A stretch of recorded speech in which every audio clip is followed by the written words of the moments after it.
Hey everyone, welcome back to the channel. For my doscember build or project, I saw this baby AT case come up online, and I have been looking for this particular style of case for quite a while. I've seen a few come up here and there that are sort of out of my price range. But I saw this one was going for a bid, and I thought, you know what, I'll put a bid in, and sometimes, you know, with auctions, things happen and you manage to win the bid. So yeah, shipped from the North Island in New Zealand down to the south where I am. I've got the this sort of generic AT case. So yeah, let's check out what we've got, what I'm going to be doing with it, and just the build really. Okay, the first thing I like is that I've got a big old toggle power switch on the front of the case. Got turbo LED, reset, stuff like that. A little screen basically. Got a badge. I haven't seen this badge before. Normally I've seen these cases badged with a PC General brand. So yeah, that's a little bit strange. But yeah, apart from being yellow, it's not too bad. There is, however, some damage to the front of the case here. Might be a bit hard to see. There we go. So we've got a bit of a crack there, which I noticed the case is trying to split, so I'll have to reinforce that. Around the sides, nothing too crazy. A little bit of surface rust down here, a little bit scratched up. The side is pretty much the same. Really just needs a good clean. Around back, got a power supply, which is nice. It's a little bit rusty around here. I've got some markings and stuff on this, so I'll have to check those out. But yes, this is just a case, there's no parts, drives or anything like that inside. Okay, so this is made by ATEC Systems, so I'll do some research on them. I think I did a bit of a Google. Not much came up about them except a lawsuit involving fake cache chips on motherboards, which was a thing at the time. Taking a quick break from the build to do a bit more research into Edge Computing and ATEC. I couldn't find much on ATEC online, they're just a generic PC builder, so I'm wondering if the case is from ATEC but the power supply is from Edge Computers. Edge Computers, the only thing I could really find on them was them and a bunch of other OEMs that got caught up in the fake cache chip scandal. So in the early mid-90s there was a bunch of motherboards being released with either no cache or, you know, fake cache chips, essentially trying to charge more for motherboards. These guys were not the only OEM to be caught up in that, but because New Zealand's such a small place, of course it was, you know, pretty big and made the headlines here in the mid-90s.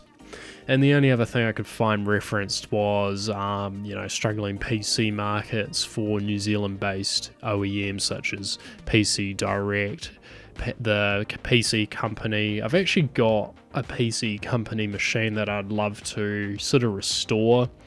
But yeah, there was some information basically on some local OEMs. So yeah, not too much on the info on the company itself, except it was still based in Wellington at the time, and yeah, that they were caught up in fake cache chip motherboards. So I guess some press, but yeah, not exactly great according to the archives left on the web here. So we can see we've got a date code of 1995. We had a DX4100 PCI motherboard, 16 megabytes of RAM, 850 megabyte hard drive, 1.44 meg floppy drive, a 1 megabyte PCI Trident card, and a PC IDE IO.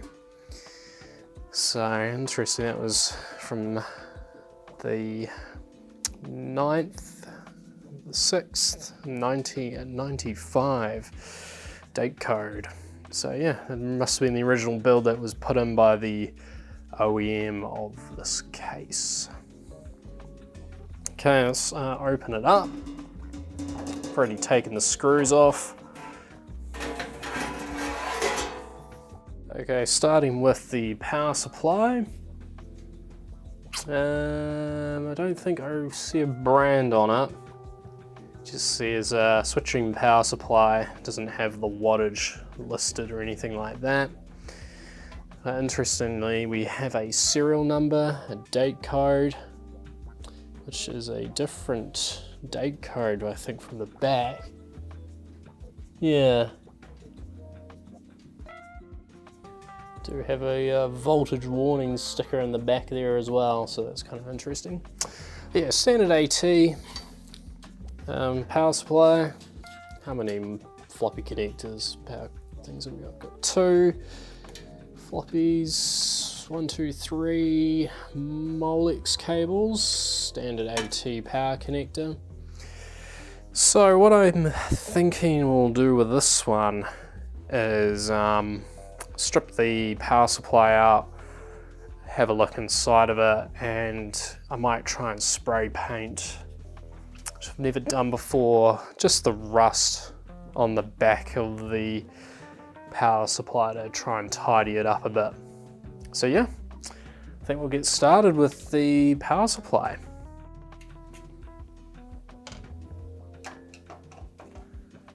There are only 4 screws on the back. Okay, so now I need to get in here and disconnect all of the switches and stuff. The one thing with these AT units, this is connected to mains power, so if you get it wrong, yeah, you're in for a bad time. So what I like to do is just, oh, doing a selfie.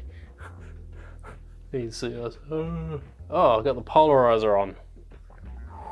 Hey. Anyway, so I'll just come in here and take a photo like that.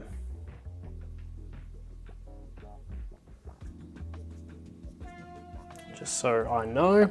And you can disconnect these.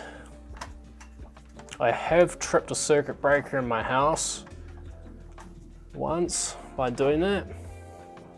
Oh, and the other thing I've just realized is the front of this. The connector for the front I/O. Yeah, that has a hook into the power supply as well. This thing here. Okay, I've taken a photo of its placement, but just need to unplug this.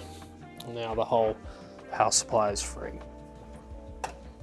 Did have a real quick look into it to see if anything would explode before turning it on.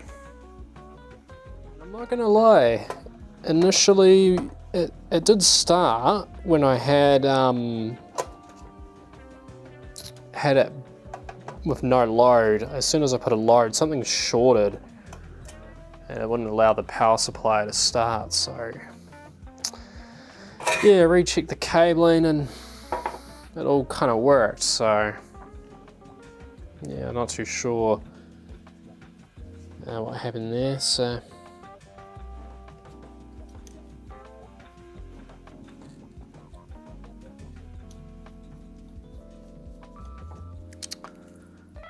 No worries, just do these other ones down here. Solder blobs going everywhere, I better get those out before I finish.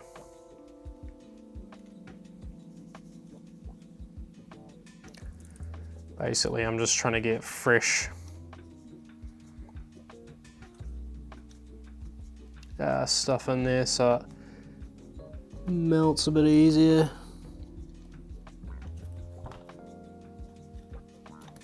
And some of this stuff is nasty.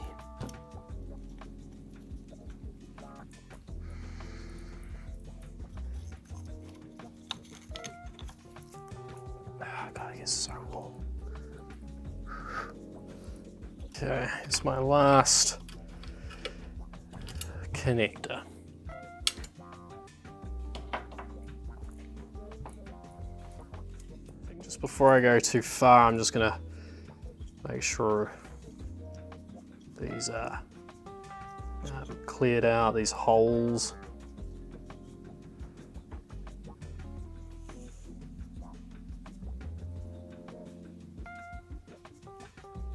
There we go. The holes cleared out.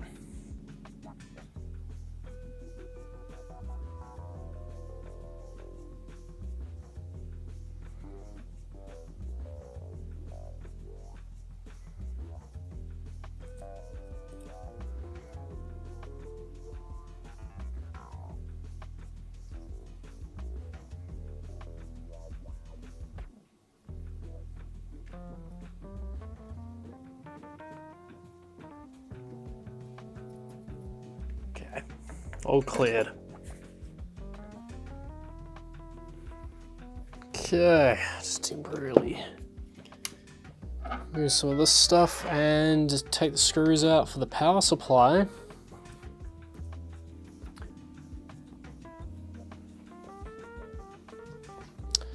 And then, yeah, I can clean this whole bottom case and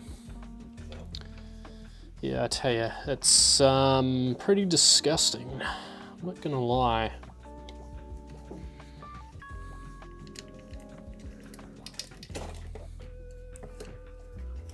Okay, here's the power supply. And you can see, oh, the inside of that's looking pretty, yeah, that's disgusting. So, not a bad thing that I'm taking this apart. Cool, I'm just gonna give this a wash off camera. I'll sand it and then, yeah, we'll paint it. There's like, there's holes, like all through where the connections are. Someone's had this out and they've done a really crap job of putting that back together. So I think what I'm going to do is just clean this area, and since I've already got my soldering iron out, just go back through the connections and clean them up. Okay, well, managed to fix it up a little bit. This area here is all ground. I think this is 12 volts, this one's 5. I've also just reflowed the voltage regulators and stuff, just because with the heat contractions, those joints like to crack over time. So the shell of the PSU is outside drying. So once that's dry, I'm going to sand it and then paint it. Well, here is the fan grill. I think what's happened is the dust that's collected on the outside of the fan has absorbed moisture and has just basically rusted the shell. So what I'm going to do is I'm going to sand off as much of the rust as I can and then paint it. Just paint this bottom half of the PSU. Okay, so I've been sanding on this a while. I don't have a Dremel, and to be honest, this is kind of one of those jobs where you do need one. This side came up a little better. So what I'm going to do off camera is I'm actually just going to coat this with primer over the front and this side. And then I've got some silver spray paint left over from my car. And if you've seen how my car turned out, yeah, this is probably not going to work very well. But it's going to be more of a bluish silver, so yeah, I mean, when you'd seen it in the back here, you know, when it's in the computer, it'll look alright, but yeah. Anyway, let's just go for it, eh? Just outside, but I'm almost wondering if the silver might not be a bad colour to go with.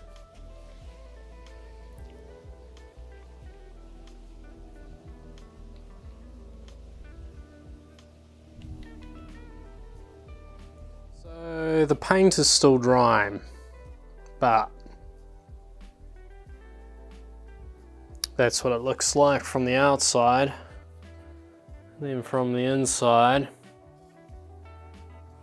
And yes, I had to tape up these parts because the paint I'm using isn't conductive, and some of these are grounds, so I don't want any of the grounds to be affected by the paint. So yeah, I just taped them up. But it's already dry to the touch, actually. So I could carry on with the build here and get that power supply put back together, eh?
Yeah, it took a little bit of effort, but got that stuff all soldered in.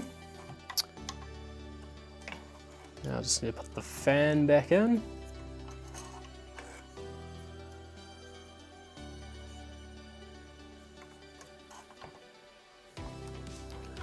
It just sits in there, and only had 2 screws holding it in. So a trick with plastics is you reverse the screw before tightening it, so it finds the groove, so you're not making new ones.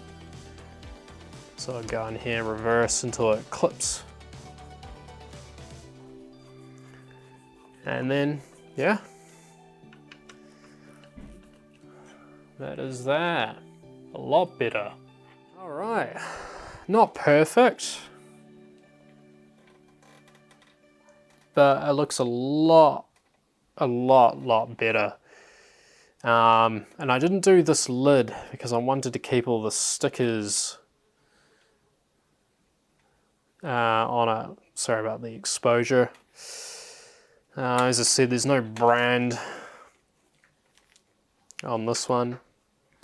Oh, and if you ever need your pinout for your power connector, have a look on top of your power supply, because they often are color coded to the switch. Or take a photo like I did. But yeah, thankfully it's got a visual diagram as well as the wiring operation for the switch. Yeah, other than that, yeah, we can carry on with the build. Alright, let's have a look at some of the parts I've got for this machine, starting with the network card. It's a 3-COM Etherlink XL, very compatible card with a ROM option there too. We've got a Cirrus Logic GD5446 for video, compatible with almost every DOS game. It's got 1MB of memory on board, expandability up to 2, I believe.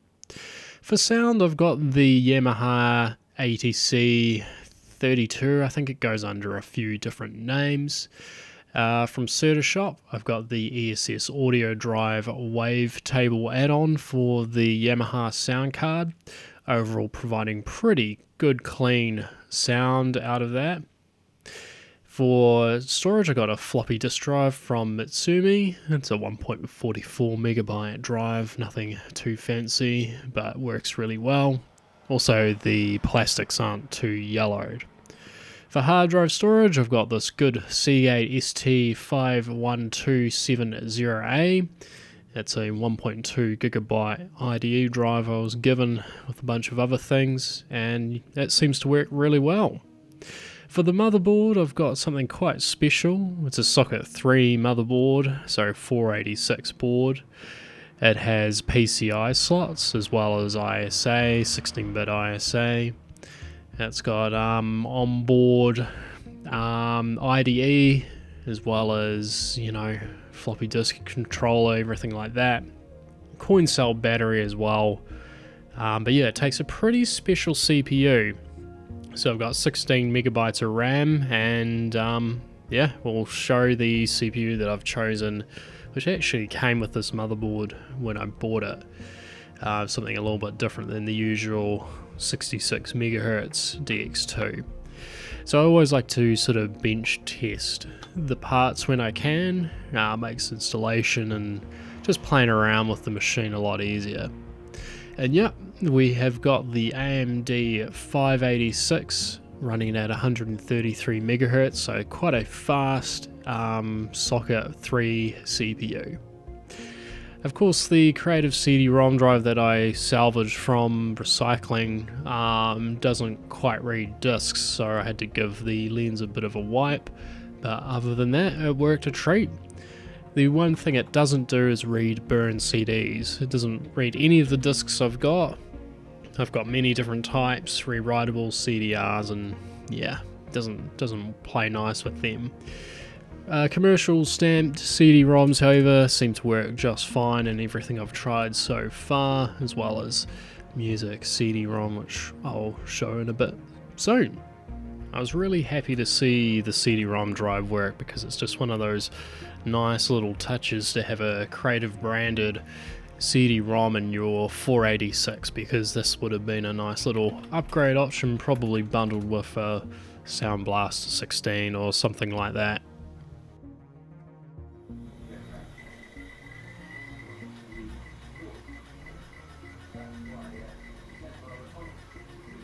For a choice of operating system, I ended up going with DOS 6.22.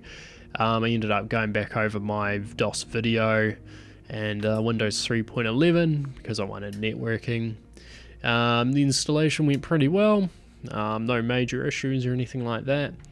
And now at this point, what I'm going to do is strip the front panel down in the case because I really want to fix up the broken plastic there on that corner, as well as retrobright the plastics, which I've never done before. So that, as I said, that'll be a learning experience. So yeah, top tip, if you've got anything with hot glue, a bit of IPA, alcohol, and it will literally just pop off, you can just use your finger, and yeah, it comes off very easily. So if you've got hot glue, don't bother scraping it with a screwdriver, just put some alcohol, 100% IPA or something on there, and it will literally just not dissolve, but it will just dislodge from anything that it's been glued to.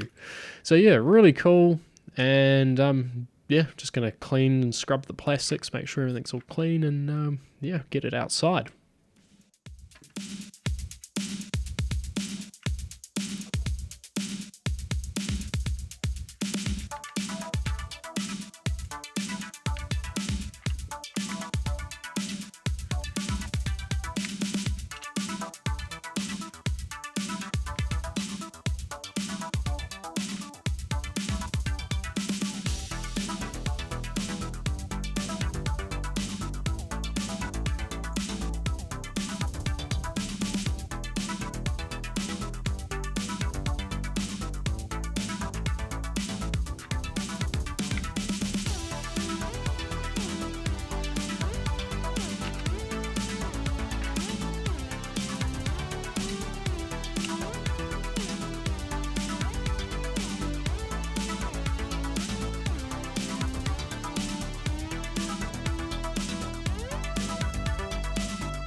Sadly, the day that I picked to do this, because I've been working on this project for about 3 weeks on and off, the weather turned pretty bad. It was raining off and on, but the good thing about where I am in New Zealand is that doesn't stay wet for long, and the sun did come out. So I left it out there for about 8 hours, thereabouts, and yeah, it came out pretty good. The CD-ROM drive had a little bit of streaking, and I think that was due to the bag that I had the parts submerged in. I ended up putting them, as you saw, into a snap lock bag, and I think the text was over the panel, and that caused a little bit of streaking, but the rest of it came out really good. A good tip for damaged case plastics: I found the missing chip on that corner actually folded over in here, so I'm going to glue it down, but I'm going to create like a secure bond so it has more behind it as such, some sort of barrier to help keep all the plastics together stronger. And for that, I'm going to use a bit of baking soda and then just some regular super glue, and this creates a really strong bond, and it sets really quickly too. I did put a little too much glue, but that's alright. At least it's sort of all in there and it's not going anywhere. So I'll let that set up and yeah, carry on putting the front panel back together.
At this point now, after putting the power supply in, I can get the motherboard in, all the drives and things like that.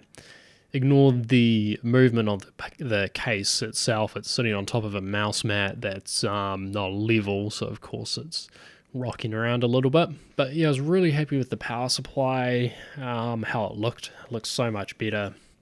Granted, there's still a few little nicks and scratches in the case metal and things like that, but I'm not really going to worry about that. But yeah, motherboard tray goes in.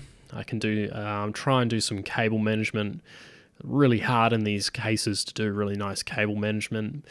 So yeah, I'm just going to put all the drives in, all the cards, things like that.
everything back in the case, I can carry on getting the machine kind of touched up with software and games and things like that.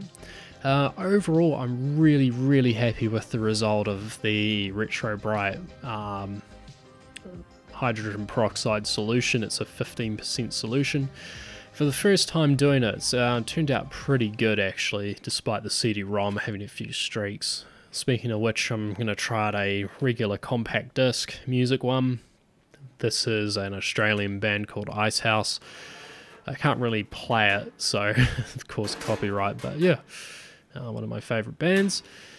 Every time I put the case back on the metal cover, I found something wasn't quite right. One was the header for the CD audio popped off, and the other being the turbo button. It's a 3-pin cable. My motherboard only has a 2-pin one, so I had to just flip that around to get high speed mode all the time. And with the 3COM Etherlink XL adapter that I've got installed, networking was pretty easy. I just had to manually install, as always, the TCP IP stack for Windows 3.11. But after that, made networking a breeze. The other thing that you can put on your machine is MTCP. It's a DOS network driver stack. It includes a DHCP agent as well as a FTP server and a bunch of other things. FTP does kind of work. It's a little bit flaky if too much goes into it. So I ended up finding it easier just to do SMB sharing. With all of that said and done, we're going to check out some games after installing all the software and tweaks. And yeah, I got some different games than usual that I've been wanting to check out for doscember here for 2024. Starting with Clyde's Adventure, quite a fun little side scroller. It was pretty snappy. The only thing I found was my controller didn't like jumping every now and then, so I kept dying or jumping into the lava that comes up. But yeah, definitely quite fun. The music gets a little bit repetitive. I don't know if it changes in different levels. I haven't tried it. But yeah, good little fun game.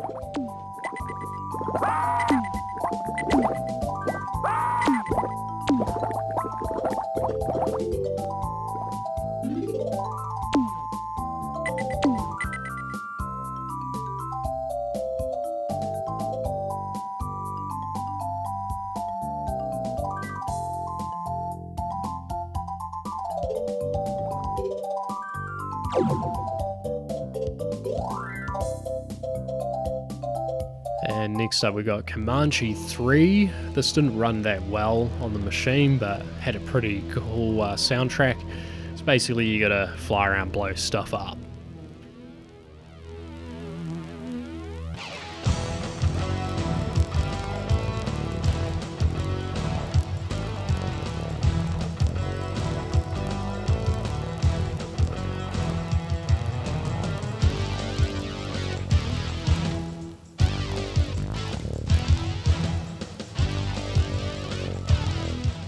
Welcome to Fort Rucker, Alabama. Starting today, you will learn to operate the U.S. Army's most advanced weapons platform, the RAH-66 Comanche Scout Light Attack Helicopter. Let's get started. The torque indicator displays the power output of the engines.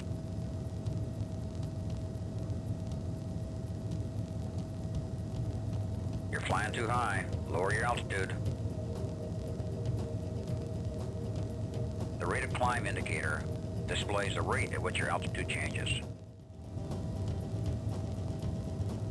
You can see some oil pumps in this little valley up ahead.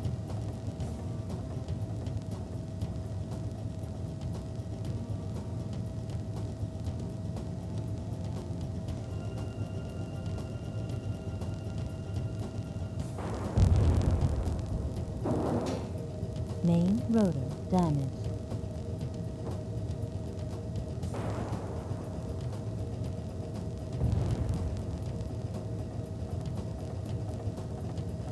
One of the few genres I've been enjoying sort of lately is these simple little puzzle games. This one is Dynablaster.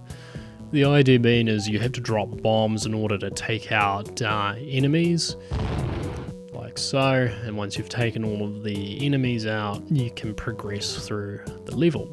Yeah, fun little game actually. It's just got a time limit there that you can race against, and gets harder as you go, but yeah, fun little game.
One of the next games sort of based on the same thing is one called, well, forgive the pronunciation, but Starry Curacao.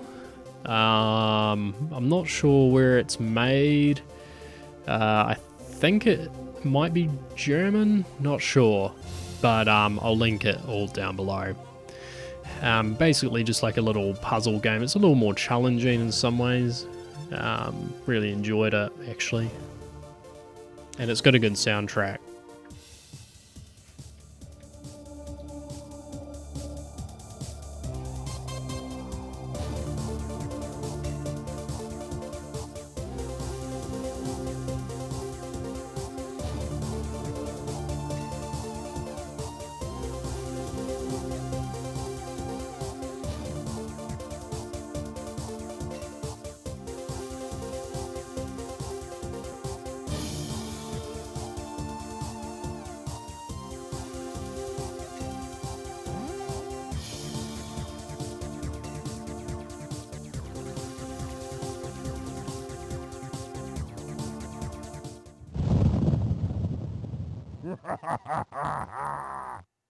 Well, I've got a build engine game instead of the usual Duke Nukem 3D. This one's Power Slave.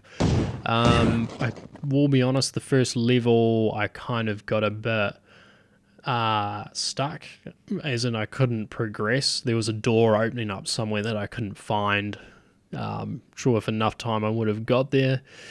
Mouse controls terrible.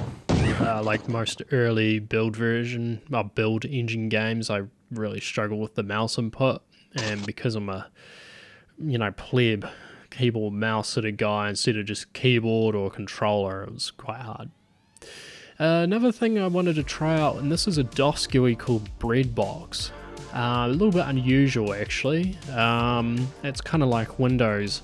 So yeah, definitely something to check out, maybe in a future video if you guys are keen. But yeah, it comes bundled with a heap of programs.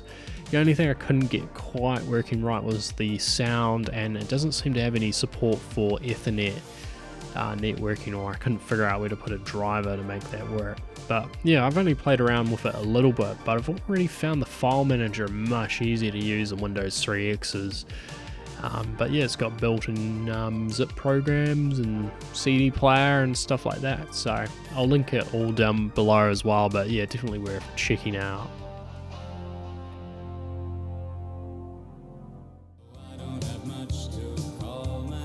Well, with all of that said and done, I'm going to wrap this video up. It's been quite a big project for me.